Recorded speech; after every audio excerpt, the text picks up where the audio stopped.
When I saw that message on my phone during my husband's funeral, everything I thought I knew about our life shattered in a single moment.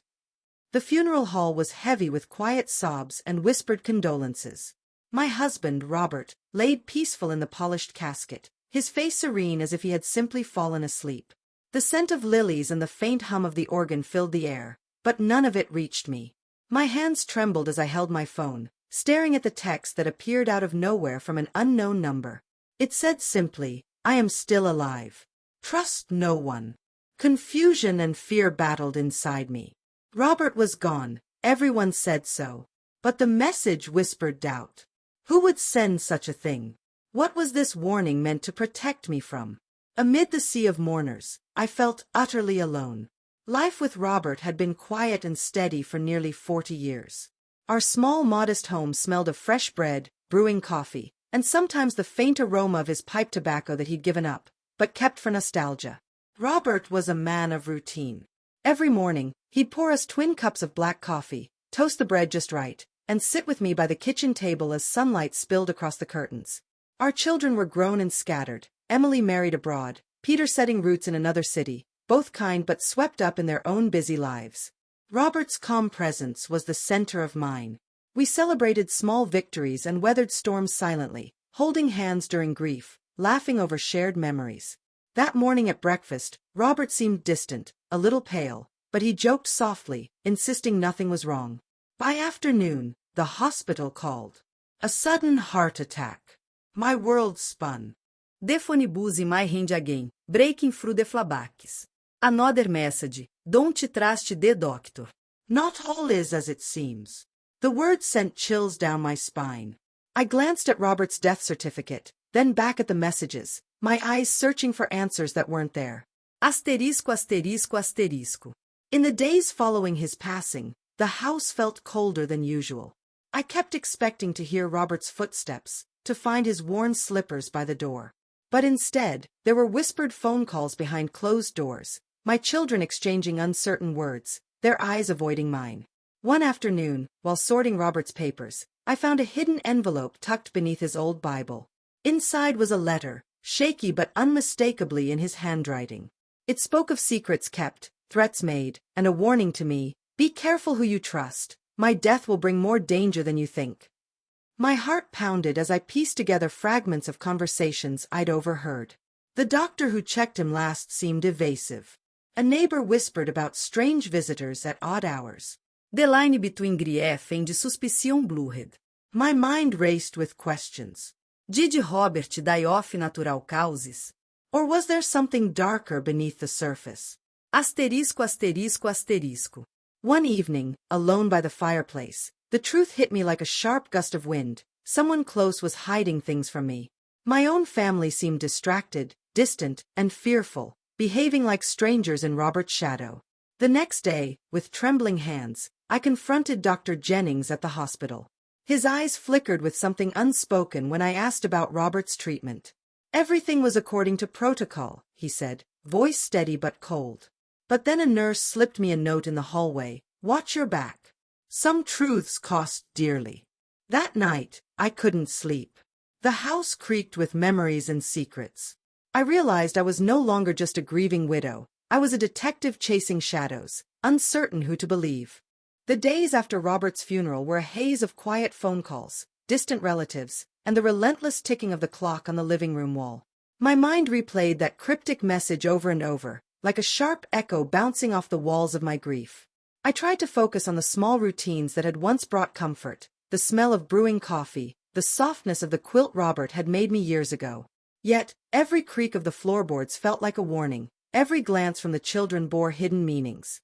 One afternoon, while organizing Robert's desk, my fingers stumbled on a brooch I hadn't seen in years, a worn locket with a faded picture inside. A picture of a woman I didn't recognize. A cold dread curled in my chest. I realized then that Robert had held secrets, secrets he buried beneath decades of love and routine. Who was this woman? Why had he never mentioned her? Had this unknown piece of his past contributed to his sudden death? Trying to piece together his last days, I reached out to his doctor. Dr. Jennings had always been courteous, but a subtle stiffness in his voice hinted at something unspoken. Everything was as expected, he insisted. Yet, a nurse, someone who caught my eye in the hallway, slipped me a note. Not all wounds heal with medicine. That night, sleep fled me. The house seemed to settle into a heavier silence, the kind that pulls at your soul. Shadows played on the walls, and the ticking clock seemed louder, counting not minutes, but secrets waiting to be uncovered. The next morning, I met with Emily and Peter. Their smiles felt forced, their eyes darting away quickly. Over tea, Emily's voice trembled slightly. "Mom, there are things we didn't tell you." It was then I realized the greatest betrayal might not have come from strangers, but from my own family. They had protected Robert's secrets at a cost I was only beginning to understand. My journey had turned from mourning to seeking truth, justice, and perhaps forgiveness in a story that was bigger and darker than I ever imagined. The more I searched, the heavier the weight of secrets pressed down on me. Robert's life, once so transparent in my eyes, transformed into a labyrinth of hushed voices and locked doors. The woman in the locket, the evasive doctor, the furtive glances of my children, all pieces of a puzzle I was desperate to solve but terrified to see whole. One evening, I found myself at the edge of the frozen pond near our home. The sharp cold bit through my coat, yet there was a strange clarity in the crisp night air. I thought about Robert, about the life we built, and about the message that began this spiral. I am still alive. Trust no one. Why? What was I meant to believe? Was this a cruel joke, or had Robert left me a final, desperate warning? Slowly, threads began to unravel. I learned that Robert had been hiding debts he never spoke of. A new woman had appeared in town, a figure from his past with a claim that shook the ground beneath me. My children, Emily especially, urged silence, warning of scandal, while Peter seemed more distant than grief should allow. The story I told myself of a peaceful marriage cracked open, revealing fractures I'd never noticed. I confronted Emily one afternoon, her voice trembling as she admitted, "Mom, there were dangers Robert never shared. We tried to protect you. Protection or hiding truth." The line blurred. This betrayal cut deep, not just for what was hidden, but for the years of smiles beneath which shadows gathered. I realized that grief was no longer about letting go but about holding on to the right truths, no matter how painful. The day I confronted Emily, the truth unfolded in hesitant whispers. "Mom," she said, eyes glistening, "there was a reason Robert never told you. There were things, complications from his past. A secret marriage, a daughter. He wanted to protect you." My breath caught. A secret marriage, a daughter. How had I lived beside this man for decades without knowing? I felt a sharp ache, the sting of betrayal merged with disbelief. Emily pulled out a worn photograph. Robert, much younger, standing beside a woman and a little girl. The resemblance between them was undeniable. Peter arrived then, quieter but solemn, bringing sealed letters Robert had left behind, addressed to me. "You deserve to know," Peter said simply. Reading those letters was like peeling back the layers of a hidden life.